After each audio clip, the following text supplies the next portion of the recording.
Construction. An industry ripe for disruption. An industry whose problems can be traced back to one thing: cash flow. This show challenges the slow payment culture in construction. We'll show you how you can get paid faster, improve your cash flow, and create more wealth through efficient management of your cash. The faster cash flows, the faster wealth grows. This is the Construction Cashflow Show. And here is your host, Stuart Davidson. Hello there, this is Stuart Davidson here, your friendly bean counter, or otherwise known as your friendly QS. Now, in about 10 minutes, I'm going to be going live with a webinar over on my page, and I'm going to be talking about the key things that are facing property developers at the moment, particularly as some of them have closed down, shut shops, etc. And I'm going to be sharing with you what I found out from developers that I've been working with. I think I keep losing the signal. Architects and contractors.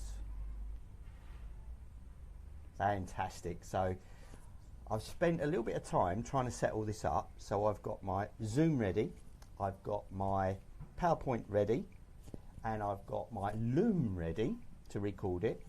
I've sorted it all out. I've set it up this morning, all ready to go. And unlike these kind of really slick professionals that are doing it all the time, me, in my world, I'm messing about with passwords. I'm messing about setting things up, going to click the buttons, and that's not working. So this is a complete rookie stuff. I'm a QS or a bean counter, so getting into the realms of entertainment and content creation is something really new. So anyway, so I've set that up, and what I'm finding now is that I bet the signal's going to be tripping out. I'm on a balcony out here, soaking up the sun. I'm in a little bit of a shaded spot, so you might hear a bit of noise from the road and the neighbours and everything going on. It's going to be completely kind of completely real, really, down to earth. So if you're interested in a slightly deeper dive and get my reflection on where we are, where the developers are at the moment, and key things that you can look out for, opportunities and risks, then pop over to my page, Stuart Davidson page, my Stuart Davidson QS Consult page, in about 5 minutes, and I'll be doing my first live webinar. So I'm not sure how it's going to go, but I've got my slides ready, I've got everything ready to record, and we'll see how it goes. This is Stuart Davidson, your friendly QS, signing off, and I'll see you over on my page. It's QS Consult in about 5 minutes. And today I wanted to go through some of the things I've been learning over the last week or two from developers and architects and contractors. As I made calls and phoned around last week, and some of the things that I wanted to share with you around where people are, what the risks are, what the opportunities are at the moment, and kind of what's going on out there, because I know some of you will be starting your sites up again. What I found is I phoned round actually that the larger developers that have got large staff are probably still closed or hard to get hold of, where the smaller ones have either kept going using social distancing, etc., or they've got plans for the future. And also I found that the developers that are highly leveraged with finance are more sceptical than those that are using cash. Now I can see why, because if you're highly leveraged, for example, if you've bought property on a bridging loan or bridging finance, and you're faced with delays on your project, which the lockdown is a delay, and also when you get back, one of the key issues is around the supply of materials and your supply chain, etc. You're going to be more concerned around the length of time that finance contract, the length of time you've got left on your finance contract. And of course, if you go over that, you're going to incur extra costs. Where those are using their own cash, yes, it is an issue. You want a return on investment, but you haven't got those other added pressures. So I'm going to just run through some of the key issues, if this thing will work. So we go on to my next slide. Yep. So here we are. So the key thing is, I think there's a little bit of a lag on this. So I did say it was a bit of an experiment. Let me just check to see if that's going to change over. Go back. Yep. Material. Yeah. So the key things, if you've got a development, material prices, lead times, and productivity are going to be your key concerns at the moment. And what I'm hearing now, that's moved on an extra slide. So just bear with me a second, and I shall just take it back. This is all a bit of an experiment because I haven't done one of these lives and doing a kind of a presentation at the same time. But there's only one way to learn things, isn't there? And that's to actually do it. So this is a complete first time. So, right. So the thing I wanted to talk about and around people's concerns and what I'm hearing about from the grapevine and on the ground is one of the biggest concerns at the moment is material prices. Well, three. Material prices, lead times and productivity. So material prices, what I'm hearing is that because, particularly on manufactured goods, factories have closed down, so it's going to take them time to get up and running again. Some haven't. It's going to take the merchants time to get stocked again, and some haven't even opened yet. And I'm hearing that even some materials are, you know, if people can get hold of them, they're 3 times, 4 times the price. So one thing you need to think about if you've got a project that is starting up again is around your material supply. Now, some developers have stocked up with materials and they're not overly too concerned. But those of you that may have not stocked up with your materials and you're still looking to order and you're looking at your program, what you need to do is to really get in touch with merchant suppliers, manufacturers right now to see what the availability of materials are and what the prices are going to be. Because if you've started a project and you've got a set budget, then this could seriously affect your budget, the material prices and the material availability. That means that lead times on your items are going to be higher, longer. How's that going to affect your funding? How's that going to affect if you're on bridging and refinancing? What's the end date for your bridging finance? You know, does it still, obviously it would have been pushed out and hopefully you'd have been talking to your funders just to see if you can renegotiate that. But, you know, don't underestimate the seriousness and the issue with material supply. And I would say get more involved. Don't just leave it to your contractor because he's going to be struggling as well around getting materials.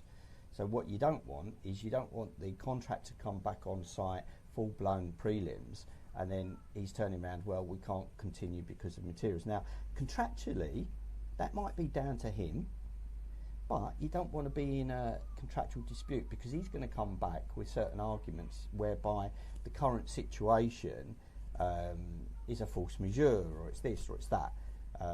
That's a completely different ball game, and believe me, there will be a lot of argy-bargy going on, particularly because everyone's strapped for cash. Cash flow is pretty much ground to a halt, and everyone will be defending their position. So what started out as, you know, we're all trying to work together, you know, in my experience, it comes back to your commercial interests. And, you know, business is a commercial interest, you know. They're a different identity to the people. So, you know, you have to kind of plan ahead.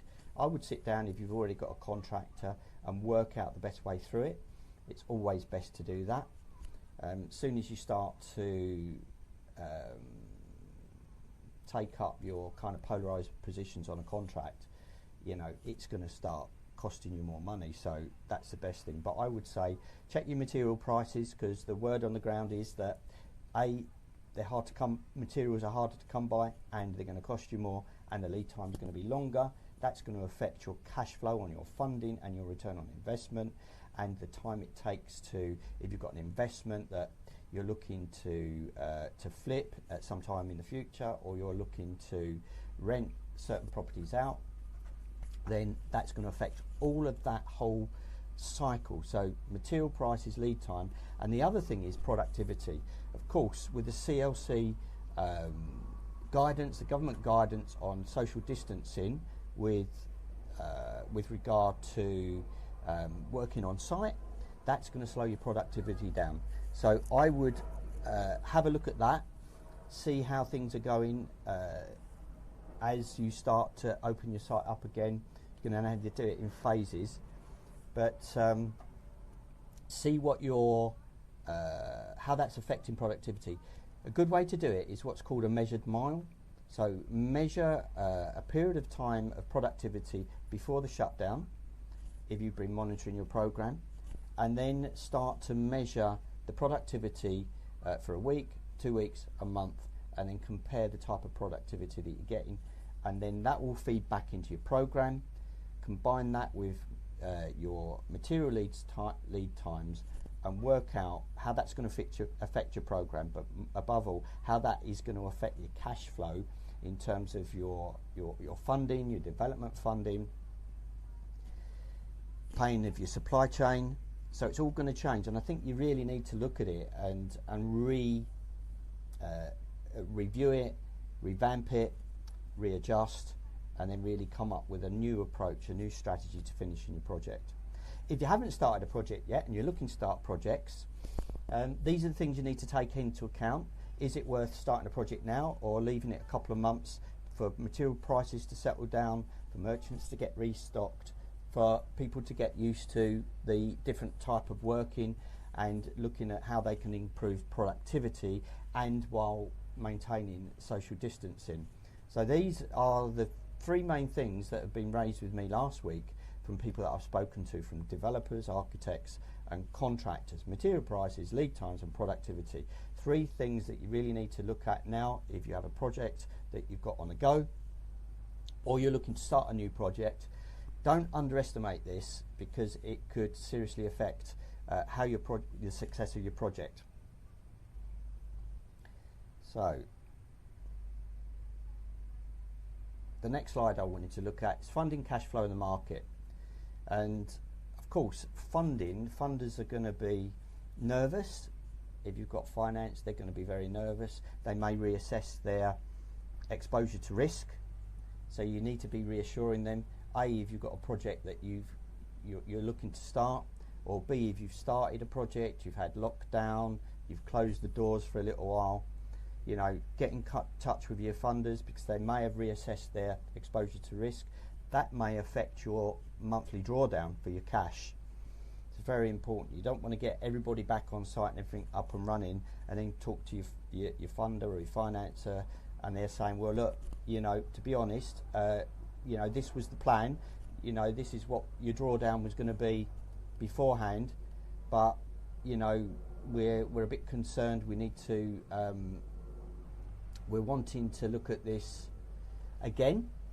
So make sure that you've got that cash flow forecast revamped. You're speaking to your funder, and you know, you're trying to work your way through it. Don't kind of ignore it, because you don't want to be in a position where your supply chain or your contractor's waiting for funding and it's not there when you expected it to be. So talk to your funder on that one. Now, in terms of cash flow through your supply chain, this is a really important one, because your contractor and your supply chain, there will be demands on their cash. So if you had already paid your contractor before the lockdown, and he hasn't had the opportunity to pay the supply chain, that's a high risk. You know, is he still in has there been other demands on that cash? Is that cash still available now to pay the supply chain? Or just check that your suppliers are being paid. So check that your contractor and your suppliers are still solvent, to be honest, so they're still able to carry out the project. What about their suppliers and their supply chain? You know, I would do a brand new due diligence, because things have changed a lot. There's people out there, and it's a sad fact that there will be businesses struggling. You know, there will be businesses that are being chased by their creditors. You know, so reassess where your contractor and your supply chains are. Now there is a way around this, and there might be a way around it, but you do need to get more involved. On some contracts you can have, if you've got warranties and you've got step-in rights, you can sometimes take more of a control over the cash flow and the supply chain, etc. You can contact them directly, or if you're on a construction management route, then obviously you've got contracts with the suppliers and hopefully you've been keeping in touch with those and they're already financially sound to continue with your project. If you're a traditional route where you're paying your contractor and relying on your contractor to cash flow the project, I would look into it. Some contractors are not very open to revealing details about their supply chain, but at the end of the day, you're the client, you're paying the money. Yes, you have got a contract, but these are special times. But you know, if it's my money and I'm the developer and I've got a contractor, I need to make sure that that supply chain is still sound, it's solvent, it's ready to go, that there's no adverse financial conditions, no CCJs, no court cases coming up. You know, that we're already good to go, my cash is ready and my cash is in my project. The other way to do it, if you haven't started yet, you can start afresh with your cash flow, and I would do this. If you haven't started a project yet and you're looking to start a project, you know, there's a couple of things at play here. A is there's going to be higher cash flow pressures than there normally is throughout your supply chain. Also, there's a prediction that property prices, land prices might reduce. We won't see the full extent of that for a couple of weeks. We've got estate agents, so you get estate agents, valuations, etc. At the moment, and they'll start where they left off about 8 weeks ago. But where the real values are going to come in is when your development financier or your mortgage broker sends his valuer out. That's when we'll see what the real damage is. Yeah, so the other thing that will happen, and because of people are expecting a reduction in property prices, then you know there will be some contractors that are thinking this time is ripe for cash farming.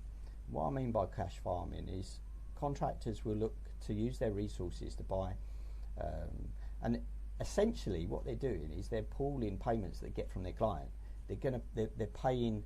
They're looking out for cash deals, so cash property that they can purchase, refinance quickly, get the money back to support their cash flow, and then that money will come back in to pay the supply chain on your project. Now that takes time, and in the past, I'm not saying that, you know, I'm not casting judgment on this practice, but if someone was doing that, if a contractor was doing that with my money and hadn't paid my supply chain, I wouldn't be best pleased about it. But I can tell you it's a common practice, and the market is just about to get to a place where it's ripe for it. So watch out for that if you're a developer. And I would link up, the way that you can do this, I would use a procurement route where you keep control of the supply chain, a procurement route where you can at least keep control of the cash in the supply chain. You could use a procurement route where you gave the contractor, not all contractors will be up for this, but some forward-looking contractors will be, that they can get a fee for bringing a supply chain and vetting the supply chain, but you still control the supply chain in terms of the money, the discounts, etc., etc. The contractor could have it. You could ring fence the contractor's overheads and profit. You could ring fence his fee for bringing supply chain. But really, in these times, you want to be in control of the cash throughout your supply chain, and you can link up your funder with your supply chain, and it's something we're doing with our clients. We're managing that supply, that cash flow, making sure that money stays in the project, that it's not leaking out through cash farming, that it's not leaking out through other means, other demands on cash from the contractor or each of the separate suppliers. You know, you might have specialist subcontractors that are robbing Peter to pay Paul. You know, they're waiting for money to come in on another project before they can buy materials for your project. You know, it goes on, and you need to get, you know, if you're a developer, this is the type of market that you need to be really, really vigilant. So just bear that in mind. Now, market, again, I've kind of touched upon the market. I think there will be a nervousness for lenders on lending on development. So you need to be preparing a really, really good sound case to your development financiers. You need to, if it's, say for example, you're looking at a development and it might be you've seen a piece of land that you think could be a good deal, and you're looking at it and you're going to your financer. They're going to be nervous about it at the moment. You know, planning departments are slow at the moment. You know, the cash flow is slow. Contractors will need, you know, we'd need to verify that the contractor is okay to do the work, etc. And your monitoring surveyor will have, his report will be robust, and he'll be wanting to know your cash flow, how you're going to get from purchasing the property to day one drawdown through, and then how that finance is drawn down throughout the construction project, when you're going to get a return on your investment, when is money going to start coming in for you. And this gets back to the market. So what's the market going to be like for flips, for sales, for rental? Now, I think that people are going to have, if it's a residential, for example, market, I think people are going to struggle to get mortgages for a while. I think there's going to be a nervousness. There's going to be, lenders are going to raise the bar for that. And I think people are going to be looking to rent. So one of the opportunities could be rental market, build to rent, or more importantly, could be rent to buy schemes, that kind of thing. But what you need to work out now, what with longer lead times for materials, maybe higher cost for materials, that might affect the speed at which you go forward. Slower planning process until there'll be a backlog of everything, planning process. Making sure that you've done, you probably need to do more surveys on your projects. For example, I had one to look at the other day, and someone sent me this piece of land. It was quite a large piece of land that they thought was a really good deal, and I looked at it and did some due diligence on that in terms of the planning. Now, it's not in Greenbelt, not in the area of natural beauty. It looks possible. It's been used as grazing land at the moment. There's some issues with access, and I thought, you know, it does seem quite high, the price that the owner wanted for it for grazing land. I would have said I would have said personally it was about £5,000 an acre too high, really.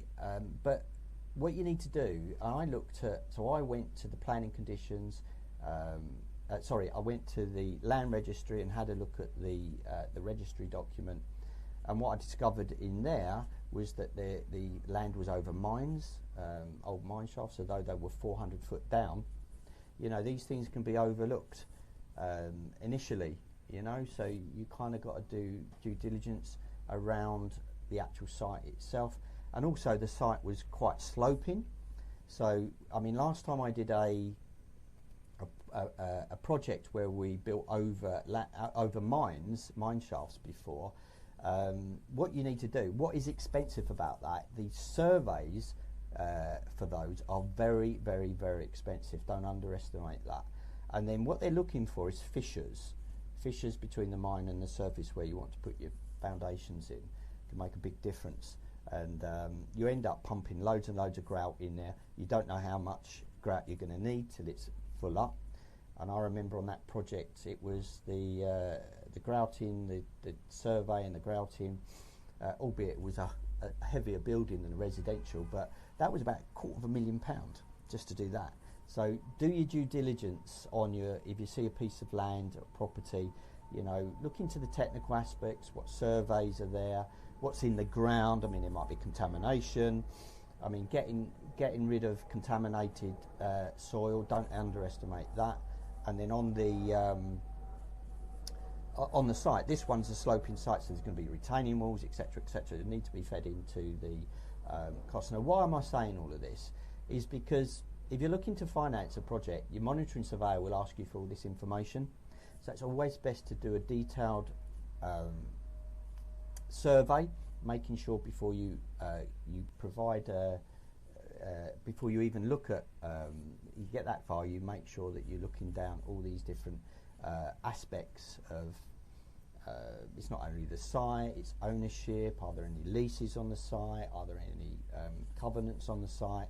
You know, which most of you do anyway, but I think you just need to be a little bit more vigilant. So the market, my view is that property prices will come down a little bit. There'll be a lot more motivated sellers. You know, there'll be sellers that have, because the last couple of years, I think property, land in particular has been inflated. I think there'll be developers that have bought land at inflated prices that might struggle if they've closed down. You know, what with tight margins, with the close down, with increased material prices, lead times, product and reduced productivity, I think that could push them over the edge. So, you know, I think there will be a reduction. There will be opportunities for purchasing, as long as you put these things in place. Your due diligence, you're checking out how material prices, lead times, productivity is going to affect your project and your construction costs. Because developers, God bless them, they're notoriously undervalue the cost of construction quite often.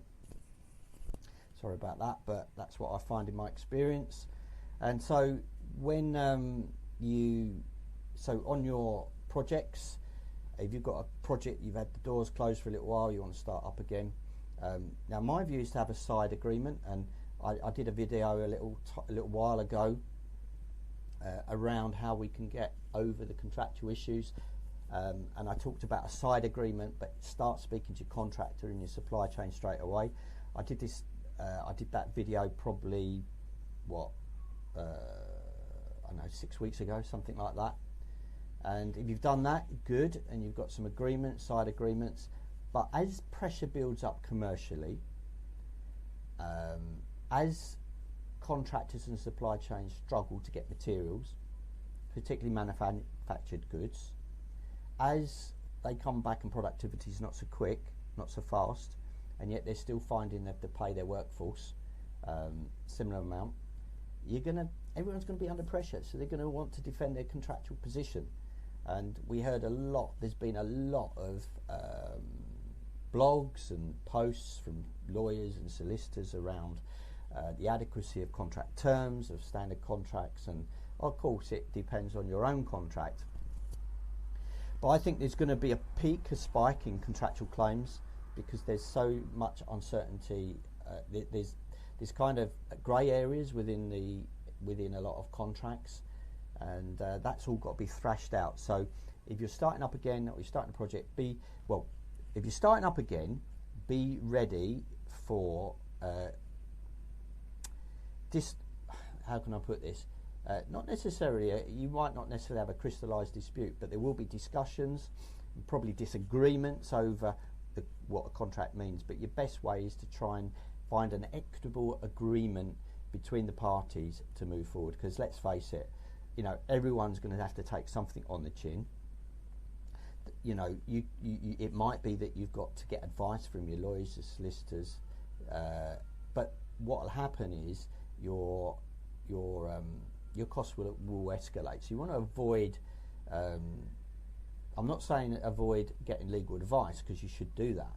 But if you can come to an amicable solution, which is an equitable solution on some of these grey areas like force majeure, around determination, around productivity, and then the new one is around the availability of materials. You know, the government haven't really helped because they've said the site should carry on going all the way through, which kind of counts as out force majeure on a lot of contracts. So I think just be ready. I would start getting somebody to go through your contract terms, through the making sure you've got your records ready, and even if you're not going to go legal on anything like that, get your house in order. Makes it easier to sit down with your supply chain and your contractors, and just to so that you're ready, you're prepared, that you're even ready. You can't really get in a position where you can make an agreement or negotiate an agreement if you haven't got all your stuff coordinated and ordered, your records ordered, checking that against your contract terms so you can see where your exposure is, where your strengths are, where your weaknesses are, where your strengths and weaknesses of contract are, and then you can come to that line in the middle where your agreement's going to sit, you know. But get your red line sorted out. It means getting yourself organised in terms of claims, but I think there will be a spike in claims. I think that's unavoidable, so be ready for that. Now, if you're about to start your project or a new project, think about procurement. Now, traditional procurement is notoriously adversarial. I think people really don't quite know what to do at the moment and how that applies to the current situation.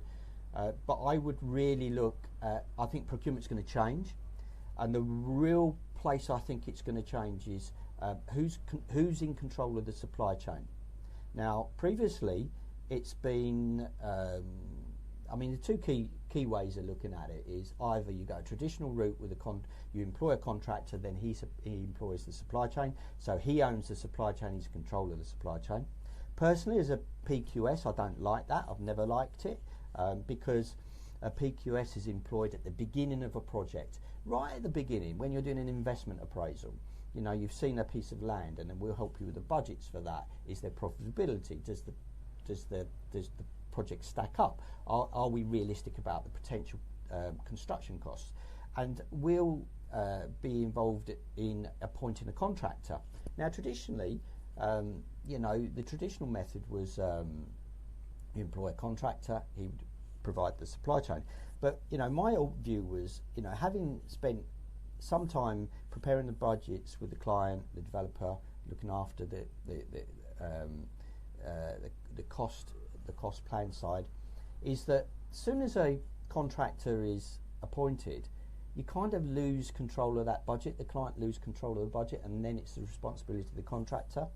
I don't like it as a PQS because when things start to go wrong, or things take longer, or there's delay, disruption, I'm not in control anymore. The contractor's in control. I don't always get to see what's going on under the bonnet. You can have open book and all the rest of it, and that's fine, and we do that, and I would recommend that quite often. But if it's a design and build, you don't always see what's going on underneath the hood once it gets to contractor side.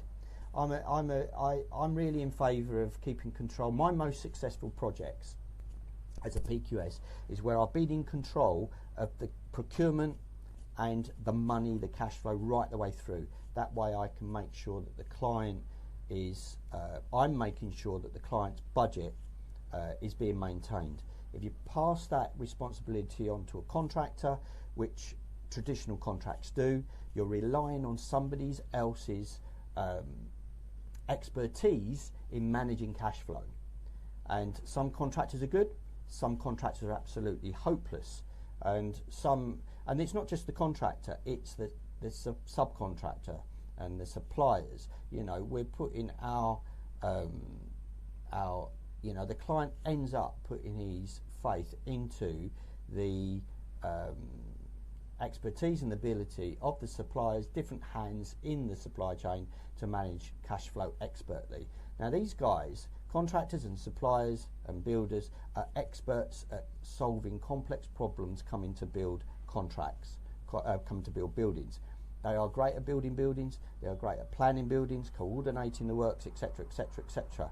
So why on earth do we place the cash flow in their hands when we are responsible for the cash flow? It's our money, it's our borrowing, it's our lending. We want to be able to see that clearly as it flows through the supply chain. So I'm a lot more in favour of keeping this control of the cash.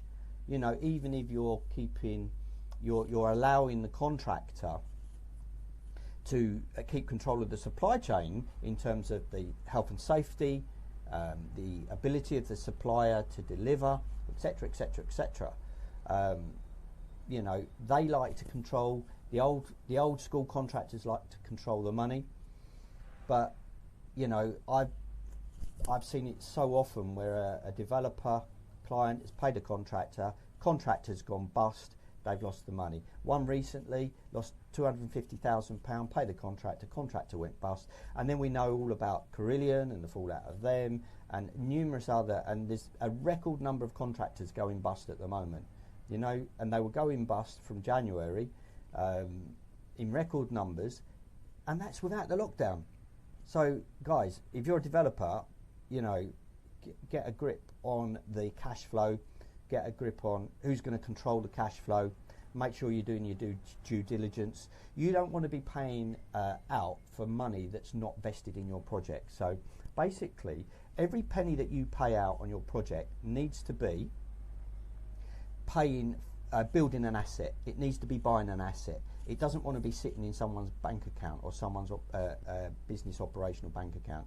It needs to be sitting in your project, and you need to be gaining an asset with that money. And the way to do that is to have a third party, someone like, I mean, the business that we do is we provide that service to make sure that cash is managed by an independent third party, that everyone is getting paid when they should get paid, and the money is going to where it goes, and you're not going to be stuck in that situation where you've paid a contractor and then they go bust. And you know, it's unfortunate, you know, it's a sad situation, but it's inevitable that as we come out of lockdown, we haven't seen the full extent of it yet, but where I'm seeing slowdown in productivity, I'm seeing increasing material prices, I'm seeing lengthened lead times, and that's going to put pressure on you as a developer, because when are you going to get your drawdown? Is your drawdown going to cover your costs? Where it might have done before, but it might not do now. That means you might be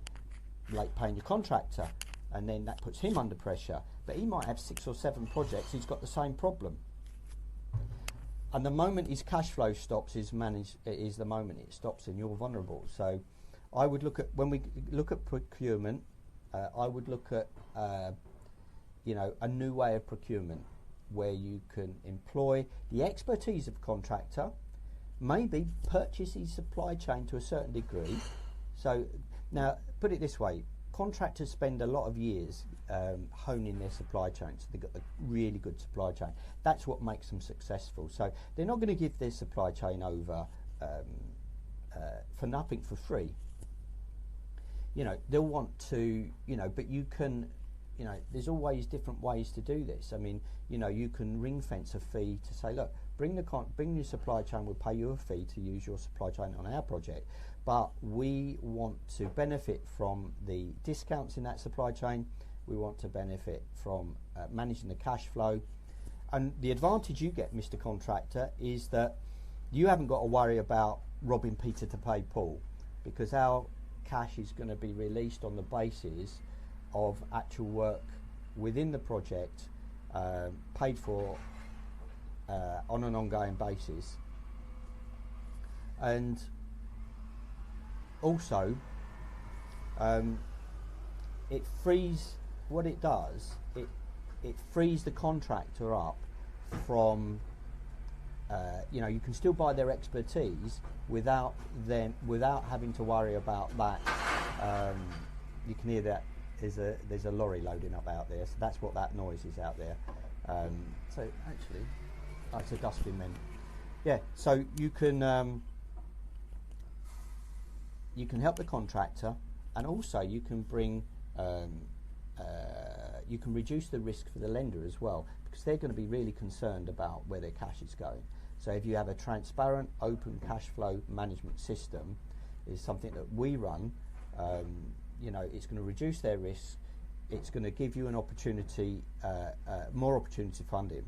But the other thing I was going to say about the contractor was that, you know, if they use this type of system, you know, they've got more opportunity. They've got opportunity for more projects, because certainly from where I sit, and we're talking to funders and developers, is that they'd be more likely to give a contractor a project if they were happy to look at this new procurement approach, whereby you know, we can pay them for their expertise, we can pay them for bringing their supply chain, but we want the benefit of the costs, we want the benefit of the discounts, and we want to see transparent cash flow. So we want to reduce risks on our side, and we want to reduce the risks on the supply chain side with what I've just talked about, which is the robbing Peter to pay Paul. Somebody goes bust, and then the developer has to pay twice, etc., etc. And there'll be a lot of, and also the risk of cash farming gone wrong. Now, I'm not judging cash farming. I don't agree with it, to be fair. I know it goes on. I know it goes on widely, and it depends on what the market is. If the market's right for it, it happens more. I think we're entering into a market that's going to happen more. So if you're a developer, make sure you're protecting yourself, making sure you're keeping the cash in your project, making sure you're talking to somebody who can manage that cash and knows how to procure the project to reduce the risks involved in the new, well, it's a new world we're entering into. The old world is gone, the new world is coming. The old world of traditional contracting is changing. Contractors will know that, financiers will know that, and we just need to have a bit of blue sky thinking, lead the way. It's about time this slow movement of cash culture within the construction industry changes. I think this is going to be a catalyst for it. I'd love to drive it forward. I think that construction punches way below its weight in wealth creation. Money loves speed, and it doesn't get that with construction. Everyone tries to hang on to their cash, which is counterintuitive. So what I would recommend is we look at a new way of working, a new way of procurement, but keeping control of the cash on the developer's side and keeping control of the expertise on the contractor's side. So contracts. Now, contracts are ancient. You know, whether you're talking about the NEC or the new NEC or the JCT or the new JCT, they're all pretty much based on, they're built and designed by lawyers, and all due respect to lawyers, and we need them, you know, and you know, we do need them, to be honest, and we'll always need them. But you see, the thing is, what you've got to realise is that disputes in construction in the UK is a £5 billion industry. I'll say that again. Disputes in construction is a £5 billion industry. If we had perfect contracts and contracts that work, that wouldn't be a £5 billion industry, would it? And that £5 billion would be going back into investing in property. Yeah? So it's time for change. You know, we get tall and they teach in the universities. What they teach kids in the universities is standard forms of contract, JCT, NEC, this, that and the other, you know, FIDIC, you know, and all these different things. And they teach and teach and teach that. And it's ingrained in the culture. And don't get me wrong, you know, I think it's, you know, you've got to have a contract, and I think they're all, you know, they've served the purpose, but things definitely have to change. The industry has to change, the culture has to change, and I think there are drivers. There's drivers in terms of cash flow management and blockchain. There's drivers in terms of modular construction, not necessarily volumetric, but there can be modular within modules, modules within modules. I think that social distancing is going to change the way we construct buildings. Social distancing will change. So contracts, they're going to become simpler. I would say that there'll be a, you know, the way I look at it and what will work in the interim, I think contracts are going to change over the next couple of years. You know, the starting point is a kind of more alliance-based contract. Now, you know, the NEC have got new alliance contract out, and there's a number of other alliance contracts out there. I think they're more flexible. I think they lend themselves to different ownerships of supply chains, different transparency of supply chains. I think it divvies up the risk. Is more flexibility on how you divvy up the risk. Yeah, and at the end of the day, with a standard form of contract, there's only 4 or 5 clauses that are ever used anyway. You get a 100-page document, and the only thing, there's only a couple of clauses which could put on a side of an A4 that's ever used. You know, variations, delay, disruption. And they're the main ones. Obviously, there's insurance clauses that you need, which goes without saying. But pretty much that's it, you know. unforeseen circumstances, delay, disruption, whatever causes delay and disruption is one of the biggest ones going. But things are going to change, and I think we will get to smart contracts, to be honest, and we'll have a better distribution of who's responsible for what, and a better distribution of placing the risk in the hands of the people most able to carry the risk. What we've had in the past is cascade down, so the risk is passed from, now clients and developers quite often get advised to go a certain route, contractor route, etc., etc. I'm not saying they're not appropriate at certain times, but one route that's become so popular, which is design and build, and it, in my mind, it's not always well advised, because it cascades down the risk, and ultimately the people that carry the risks are the supply chain and the client. Contractors are very good at standing in the middle with a clipboard, basically, on a design and build. Sometimes it's, sometimes it works and it's appropriate in certain circumstances, but it's overused. And one of the reasons top consultancies advise design and build is because it's not as high risk on them as a consultancy. They don't have to do bills of quantities. They're not responsible for getting a quantities wrong in a bill and that kind of thing. So I can see why it's become a popular thing to advise on, but it's not always the best way. And I think that you need to look at the contract in terms of the actual project at hand, and how much and understand the risks and the commercial interests of each of the parties involved and how much they can carry, because you don't want to destroy your supply chain by passing the risk down the line. You want to make sure that you've accounted for the risk properly. So that's contracts, and that could be a bespoke contract, could be an alliance contract, could be a standard form of contract. But I think, don't just accept a standard form of contract because it's a standard form of contract. Just make sure that you're looking at your project at hand and what you've got is going to work for you right the way through. So, last slide. Property coming out. So, what do we think? I've covered most of it, probably not in the right order. So, we got rental, rent-to-buy and options for developers. Now, I think that flips will be difficult. I think that it'd be difficult to move property on. I'm not sure what you think, but I think under the circumstances, people are going to be nervous about purchasing or not being able to get mortgages. You'll get lots of cash buyers. I think there's going to be lots of opportunities for cash buyers. If you've got a project at the moment, you've got to think about, am I going to be able to sell these properties? But I think there'll be personally, I think you might need to flip them round into rentals. I think rental market is going to increase in a number of ways, not least because there'll be less money, lending money around, or they'll raise the bar on lending. And there'll be people will be under distress. People will be downsizing.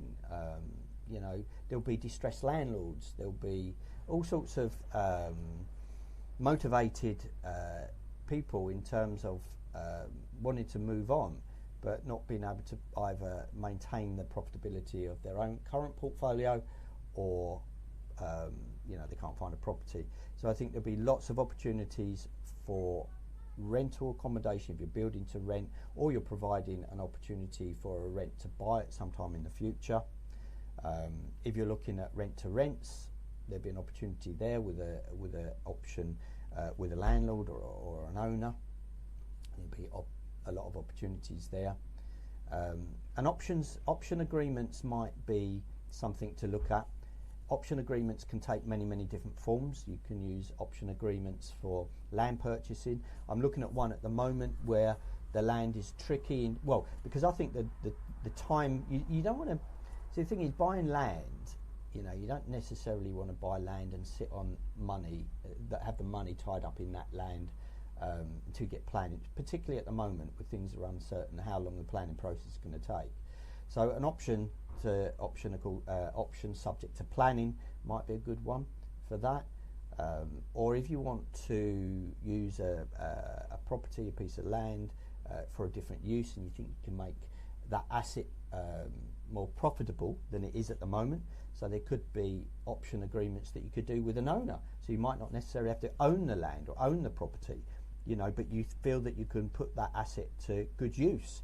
You could change of use, or you could intensify the use of that property and make a profit on it, cover the owner's, landlord's costs, and have an option to maybe purchase that at a later date, or do a purchase with an overage. There's all sorts of different things you can do with options, and if there's not money about and it's harder to get finance, option agreements might be something and that you can do.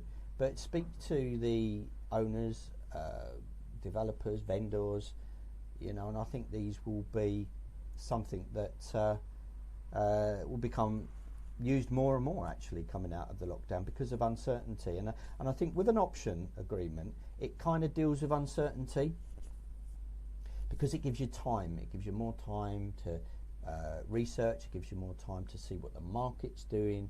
And as long as it stacks up, and you really want to, if you're doing any agreement, negotiation, option, you want to get a win-win situation for everyone involved. That's the best way to do it. And in fact, something that I had thought of a while back in terms of contracts is that, if you've got a difficult situation in a contract, you've closed the doors and circumstances have changed, you've got different, the material prices have changed, lead times have changed, productivity's changed, you're not sure what your current contract means for this current situation, you might be able to agree an option. There may be equitable options for both parties that you can get a win-win situation in.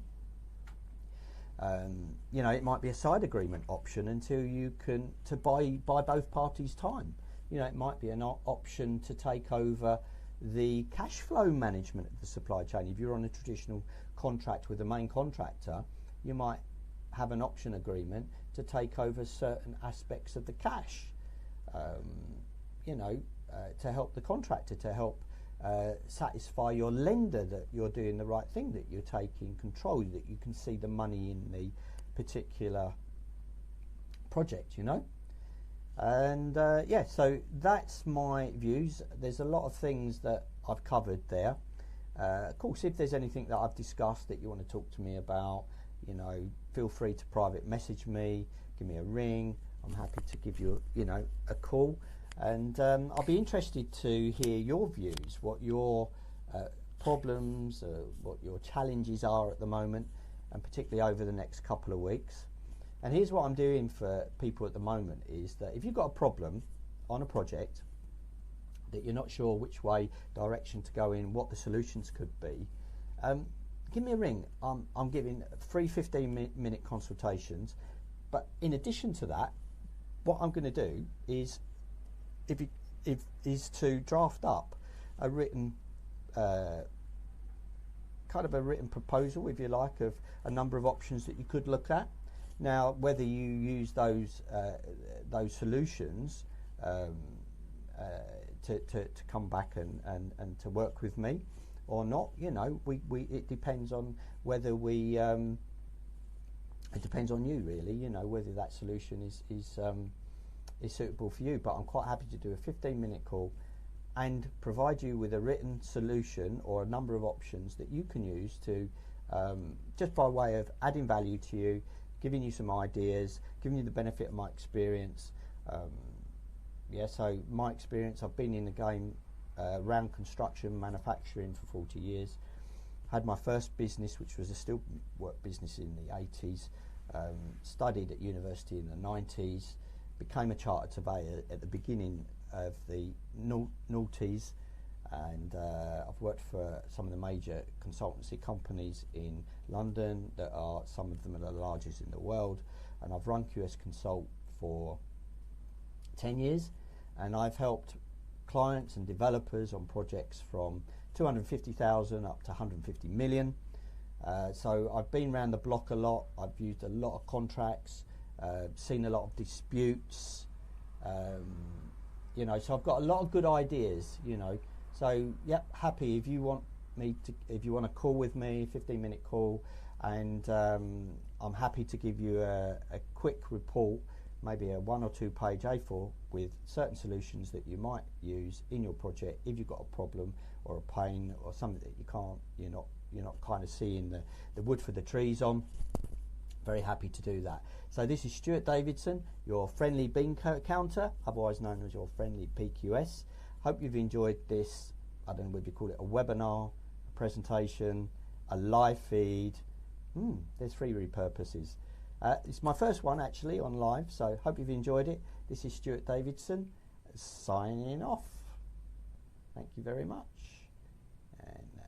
This was the Construction Cashflow Show with Stuart Davidson. Thank you for listening. And remember, the faster cash flows, the faster wealth grows.